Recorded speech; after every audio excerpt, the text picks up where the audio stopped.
30대 주부입니다. 아무래도 제 인생에 남자는 없는 건지 인생이 참 박복하기도 이렇게 박복할 수 없다 싶어 사연을 보내봅니다. 저는 23살에 첫 번째 결혼을 했습니다. 상대는 9살 차이 나는 32살의 남자였고 남편의 가머니설에 속아 저희 부모님의 반대를 무릅쓰고 결혼을 했습니다. 그 당시에 저에겐 30살이 넘었음에도 불구하고 자기 하고 싶은 거 하고 사업도 하는 그 사람이 너무 멋져 보였습니다. 그 사람은 겉으로 보기에 돈도 잘 벌고 차도 외제차를 타고 집도 깔끔하니 번지르르하게 잘 사는 것 같았거든요. 아직 세상 물정 모르는 나이였던지라 그냥 그런 차 타고 다니면 돈은 많이 벌겠구나 하는 생각을 했습니다. 실제로 그 사람이 매일같이 저에게 자랑을 해대곤 했어요. 드라이브도 시켜주고 먹고 싶은 것도 사주고 종종 선물도 갖다주고 하면서 저에게 지극정성이었습니다. 그런 그 사람에게 처음엔 나이 차이 때문에 저도 망설였지만 저를 공주님 떠받들듯 해주는 그 사람을 보며 마음을 열고 결혼을 결심하게 되었습니다. 결국 저는 20살에 만나 3년의 연애 후 23살의 나이에 그 남자와 결혼을 했어요. 그 남자와 함께 있으면 마치 신데렐라가 된 것 같은 기분이 들어서 행복했습니다. 그런데 결혼을 하고 나서 보니 모든 게 다 허울 뿐이었습니다.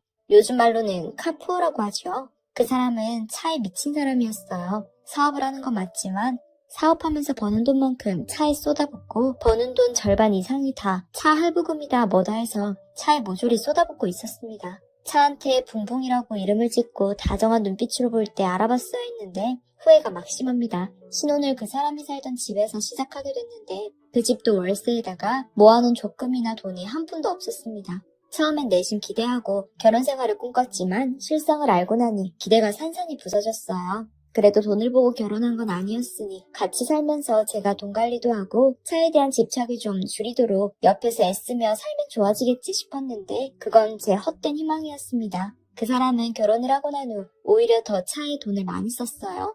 무슨 차가 좋아야 사람들이 좋게 본다는 등 말도 안 되는 핑계를 대가면서요. 차에 쏟는 돈이 늘어날수록 살림은 어려웠고 제가 너무 힘든 나머지 뭐라고 한 소리라도 하면 되려 버럭하면서 저한테 소리 지르는 것도 하루 이틀이 아니었습니다. 시간이 흐르니 많이 지치더군요. 나중엔 제발 정신 차리라고 얘기하는 것마저도 너무 지쳤습니다. 그러다 보니 저는 그 사람을 포기하게 됐고 그래도 먹고 살아야 하니 아르바이트를 해서 살림을 했습니다. 그러다 어느 날 같이 동업하던 동업자가 사업자금을 들고 야반 도주를 했습니다. 그렇게 그 사람의 사업은 쫄딱 망했고 그날부터 그 사람은 집에서 놀고 먹었어요. 그 와중에도 차는 관리해줘야 한다면서 제가 벌어온 돈을 매일같이 뜯어갔습니다. 남편인 집에 돈을 한 푼도 갖다 주지 않았어서 그나마 제가 벌어오는 돈으로 살림하고 생활용품을 구매했는데 그마저도 가져가니 저는 하루에 한 끼 먹기도 힘든 지경이 되었어요. 그래서 저는 결국 버티다 못해 결혼한 지 3년이란 시간이 흐른 뒤 이혼을 결심하고 이혼을 하게 됐습니다. 그나마 불행 중 다행으로 저와 남편 사이에는 아이가 생기지 않았어요. 저희도 처음에는 무던히 노력했지만 남편이 문제인 건지 제가 문제인 건지 아이가 생기지 않아서 포기하고 그냥 살았습니다. 그 덕에 제가 이혼이라는 선택을 할 수 있었던 것 같아요. 정말 천만다행이었습니다. 그 당시엔 이혼하는 사람들이 별로 없어서 이혼하고 나서 이혼녀 딱지를 붙이고 살았어요. 제 잘못이 아닌데 너무 힘들고 지쳐서 이혼했는데도 불구하고 사람들은 마치 제가 잘못하고 제가 문제가 있어서 헤어진 것처럼 제게 손가락질을 했습니다. 저는 부모님의 곁으로 돌아왔지만 많이 힘들었습니다. 한동안 우울증에 걸려서 매일 집에 틀어박혀 있었어요. 밖에 나가면 사람들이 이혼녀라고 손가락질할 것 같고 괜히 이렇게 된 게 내 탓인 것 같았어요. 나쁜 선택도 할 뻔했지만 저를 생각해주는 부모님이 있어 참고 견뎌낼 수 있었습니다. 시간이 흘러 저는 부모님의 사랑 속에 우울증을 극복하고 공장에 취직해서 열심히 일을 했습니다. 일찍 결혼해서 공부해서 손을 뗀 터라 다른 할 수 있는 일을 찾기가 어려웠어요. 그래서 선택하게 됐습니다. 공장 일은 생각보다 저한테 잘 맞았습니다. 매월 받는 월급은 뿌듯했고 손가락 사이로 흘러내리는 것 같던 돈들은 이제 제 손 안에서 차곡차곡 쌓여갔어요. 돈 모으는 재미로 살았던 것 같아요. 그러다 공장에서 같이 일하던 필리핀 남자와 눈이 맞았습니다. 전 남편으로 인해 많이 지쳐있던 제게 그 사람이 큰 위로가 되었고 한국어가 능숙하지 않아 대화가 종종 통하지 않았지만 그런 점도 저희는 사랑으로 극복하며 하나하나 배워나갔습니다. 그리고 시간이 흘러 저희는 결국 결혼하게 되었습니다. 그때 이제 나이는 28살이었어요. 남편은 4살 차이인 32살이었습니다. 저희는 그동안 열심히 일해서 번 돈으로 전세를 마련했고 그곳에서 신혼을 시작했습니다. 처음엔 정말 행복하게 살았어요. 남편은 가정적이었고 가끔 필리핀 요리라며 요리도 해주고는 했어요. 전 남편과는 달리 주방에 들어가는 것도 거리낌 없어 하는 모습까지 정말 좋았습니다. 집안일도 먼저 나서서 돕겠다며 고된 일은 자기가 하려 하고 많이 애썼습니다. 이 사람이라면 평생을 함께해도 되겠구나 하고 생각할 정도였어요. 그만큼 좋은 사람이었어요. 그런데 가끔 이 사람이 같은 공장에서 일하는 필리핀 사람들이랑 술을 먹고 들어오고는 했어요. 타국 생활을 하니 아무리 결혼을 했다 한들 많이 힘들었겠구나 하고 이해하려고 했습니다. 그런데 꼭 술을 먹고 들어오면 그 사람은 지금까지 봐오던 모습과는 다른 모습들을 제게 보였습니다. 이제는 조금 익숙해진 한국어로 제게 비난을 했어요. 아마 일이 많이 힘들어서 그랬겠거니 이해하려 노력했는데 술을 마시는 빈도가 늘수록 폭언의 횟수도 점점 늘어갔습니다. 그러다 어느 날은 평소에는 그냥 술 먹었을 때만 그러니까 하고 항상 이해하고 넘어갔는데 저도 사람이다 보니 참다 화가 나서 폭발했습니다. 따지고 들면서 싸웠는데 당장이라도 도망가고 싶은 마음이 굴뚝 같았지만 그래도 내 남편인데 라는 생각 때문에 도망가지 못했습니다. 이유가 있겠거니 하고 생각하려고 애썼어요. 다음날 술에서 깬 남편은 손이 발이 되도록 제게 싹싹 빌었습니다. 다시는 술을 마시지 않겠다고 약속하면서요. 그런 모습을 보고 그래 한 번은 실수지 라고 생각하면서 스스로 애써 잊으려 노력했어요. 그 후로 4년이라는 시간을 견뎠습니다. 괜찮아지겠지 라는 생각으로 4년이라는 시간을 버텼어요. 이혼하려고도 했었지만 이혼을 2번이나 할 용기도 없었고 아이가 생겨서 아이를 위해서라도 참으려고 견뎠습니다. 그 사람도 아이를 낳고 애아빠가 되면 괜찮아지겠지, 다시 원래의 모습으로 돌아오겠지 하고 생각했어요. 처음 결혼하고 행복했던 1년, 아이를 낳고 4년, 총 5년이라는 시간을 그 사람과 살았어요.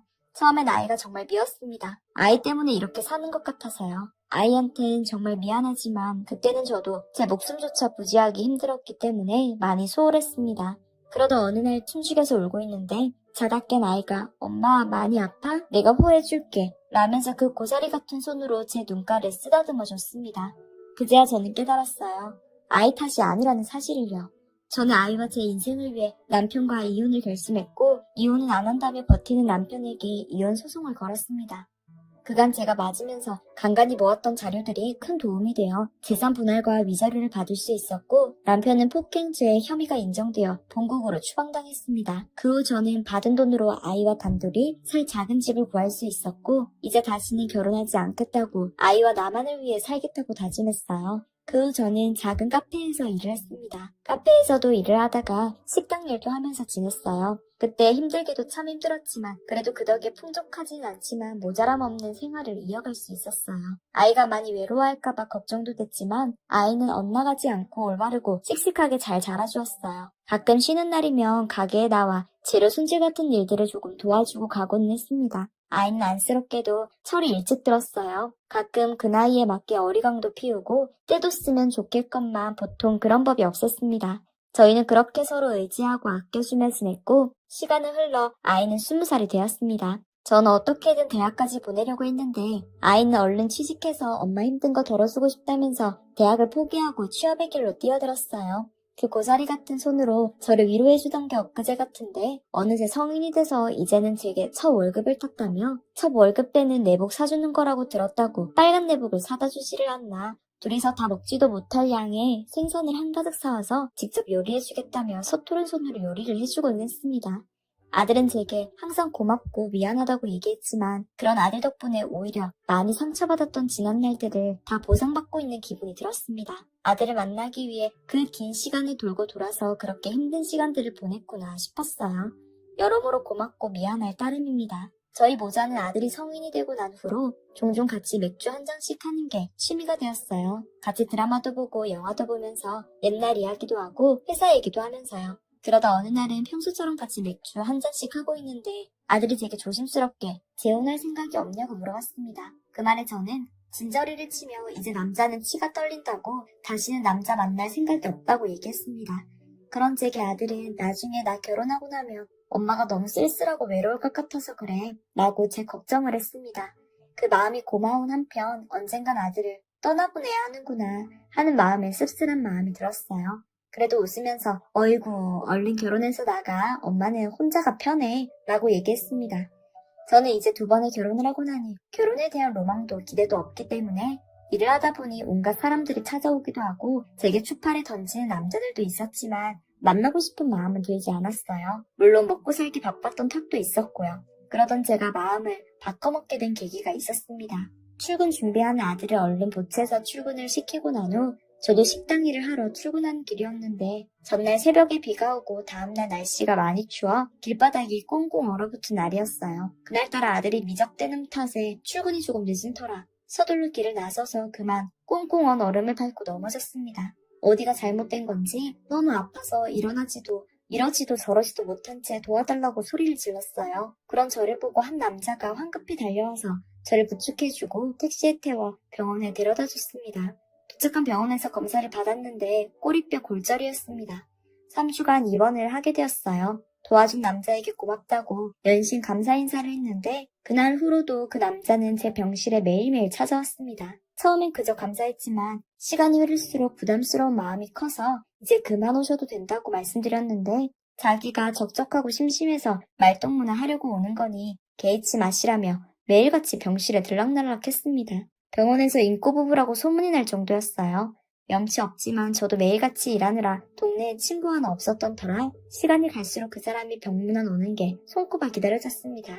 여러 얘기를 하다 보니 서로에 대해 얘기하게 되었어요. 그 사람은 동네에서 조금 떨어진 곳에 서점을 운영하고 있었어요. 매일 올 때마다 책을 한 권씩 들고 왔는데 그 사람이 들려주는 시나 이야기들은 정말 흥미롭고 즐거웠습니다. 비록 아픈 바람에 일도 나가지 못하고 매일같이 병실에 누워있어야 했지만 평생을 전쟁 같은 날들을 보내다가 입원해서 쉬면서 좋은 사람도 만나고 좋은 얘기들도 들으니 내심 힘들었던 마음도 누그러들었습니다. 어느 날은 아들이 퇴근 후에 저를 보러 왔다가 그 남자와 인사를 하게 됐습니다. 평소 사교성이 좋은 아들은 금방 그 남자와 친해졌어요. 3주 뒤 저는 퇴원하게 되었고 퇴원은 했지만 3개월에서 6개월 정도는 재활 및 요양기간이 필요한 탓에 저는 집에서 시간을 많이 보냈습니다. 아들과 그 남자가 친해진 덕에 저희는 셋이 종종 같이 밥을 먹기도 하고 드라이브도 가고 산책도 자주 다니고는 했어요. 두 사람은 종종 사이좋은 부자 시간이라고 오해를 받기도 할 정도로 정말 잘 지냈습니다. 가끔은 저 빼고 둘이서 장 보러 가기도 하고 놀러 다니기도 하는 것 같아 시샘도 조금 났어요. 남자 때문이 아니라 아들을 뺏기는 기분이 들어서요. 제 아들도 아빠가 생긴 것 같아서 좋아하는 것 같았습니다. 지금껏 아빠라고 부를 만한 사람이 없었던 터라 말은 안 했지만 내심 많이 외로웠나 봐요. 장난으로 서로 아빠, 아들이라고 부르면서 놀더라고요. 이렇게 좋아할 줄은 몰랐었습니다. 평소에 아들은 괜찮다고 아빠 없어도 된다고 항상 얘기해서 정말 괜찮은 줄 알았어요. 그러다 어느 날은 아들이 외식하자며 보너스 받았다고 레스토랑으로 오라는 겁니다. 예쁘게 꾸미고 나오라면서요. 그래서 그날은 한껏 치장하고 레스토랑에 갔는데 뭐라던 아들은 없고 그 남자만 덩그러니 있었습니다. 알고 보니 아들이 저희를 이어주려고 자리를 만든 거였어요. 그날 그 사람과 수많은 얘기를 나누고 저도 참 많은 고민을 했지만 아들의 적극적인 지원과 그 사람의 노력을 받아들이기로 했어요. 아들에게 그 사실을 알리고 아들은 자기는 성인이라 혼자서 충분히 살 수 있으니 자기 걱정 말고 그 사람과 살라고 했고 저는 아들이 많이 걱정됐지만 자주 왕래하는 조건으로 저는 그 남자 집으로 들어가 살게 됐습니다. 같이 살아보니 그 사람은 그 전 남자들과 다르게 술도 입에 대지 않고 벌레 하나 못 죽이는 사람이었어요. 가정적이고 순수한 사람이었습니다. 그리고 제게 정말 잘해주고 너 하나쯤은 먹여 살릴 자신 있다면서 식당에 다시 나갈 필요 없다고 집에서 푹 쉬라고 했습니다. 몸도 어느 정도 나았겠다 그 사람의 만류에도 저는 꿋꿋이 서점에 나가 일을 조금씩 거들었어요. 그간 그 사람 덕에 많이 보고 만져본 터라 일은 어렵지 않게 해낼 수 있었어요. 50평생에 이렇게 평온하게 살았던 적이 있나 싶을 정도로 평온하고 행복한 나날이었습니다. 그런데 그 행복도 길게 가지 않았습니다. 어느 날 손님이 왔는데 저를 보더니 갸우뚱하며 아르바이트생이냐고 묻더군요. 그래서 사장님 와이프 되는 사람이라고 잠시 외출했다고 얘기했는데 재혼하셨냐고 제게 물었습니다.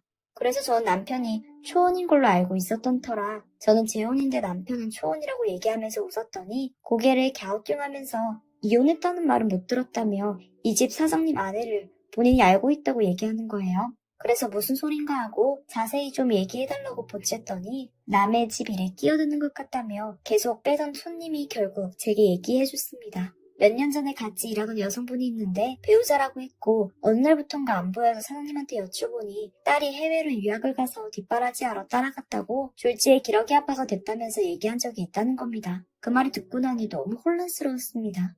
손님은 자기가 얘기해줬다고 말하지 말라고 신신당부를 하고 허둥지둥 가게를 나갔습니다. 복잡한 머릿속으로 이혼 사실을 숨긴 것쯤이야 이해하고 넘어가자고 스스로를 달랬습니다. 거짓말을 했다는 사실에 조금 배신감도 들었지만 지금 저한테도 아들한테도 충분히 잘해주고 있고 노력하고 있으니 얼마든지 넘어갈 수 있는 문제였어요. 수십 가지 생각이 머릿속에 떠올랐지만 그 사람에게 상처일 수 있다는 생각에 묻지 말기로 결심했죠. 시간은 흘러 같이 산 지 2년이란 시간이 지났어요. 2년이 지났어도 그 사람은 처음과 한결같이 저와 아들에게 정말 잘해줬습니다. 아껴주고 남김없이 사랑해줬어요. 그래서 그때의 그 손님의 이야기도 잊혀져 갔습니다.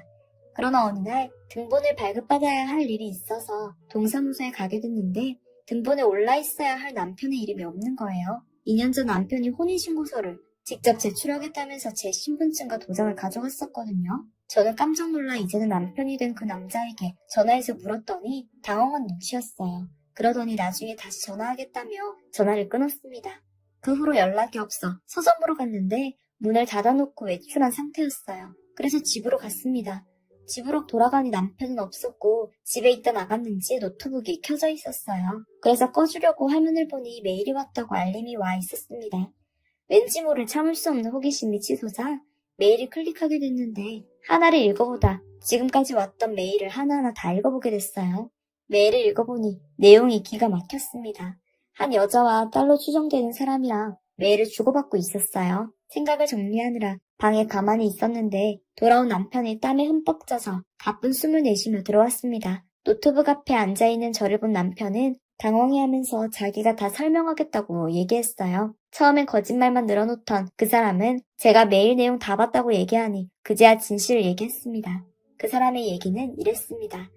딸과 아내를 미국으로 보내고 나니 너무 외롭고 쓸쓸했던 차에 저를 만났고 처음에는 그저 친구 사귄다는 생각으로 잘해줬는데 친구처럼 친하게 지내는 저와 아들을 보면서 그게 너무 부러웠다고 해요. 그래서 욕심이 났고 가족이 되고 싶어 접근하게 됐다고요. 이혼하고 저와 정말로 혼인신고까지 하려 했는데 미국에 자기만 보고 있을 딸과 아내가 생각나 차마 이러지도 저러지도 못하고 있었다면서 저를 사랑하는 마음만큼은 진심이라고 제 앞에 무릎을 꿇고 눈물을 뚝뚝 흘렸습니다. 그 사람의 얘기를 듣고 처음에 마음이 조금 흔들릴 뻔했지만 저는 이내 마음을 다잡았습니다. 제 행복 때문에 다른 여자의 눈에 눈물 나게 하고 싶지 않았고 그 위에 지어진 행복이 어찌 행복일 수 있을까 하는 마음에 그 사람에게 이별을 고했습니다. 저를 붙잡는 그 사람을 뒤로하고 짐을 싸서 아들이 있는 집으로 돌아갔습니다. 눈물을 뚝뚝 흘리는 저를 보며 아들은 깜짝 놀랐지만 자초지종을 설명하니 아들은 이제 그냥 자기랑 평생 오손도손 행복하게 살자고 평생 자기가 데리고 살겠다네요. 이젠 정말 다른 사람을 만나지 않을 작정입니다. 이젠 남자는 무서워서 못 만나겠네요. 사랑이 뭐라고 이제는 아들이랑 그저 오손도손 지내고 싶은 마음뿐입니다. 긴 얘기 들어주셔서 감사합니다.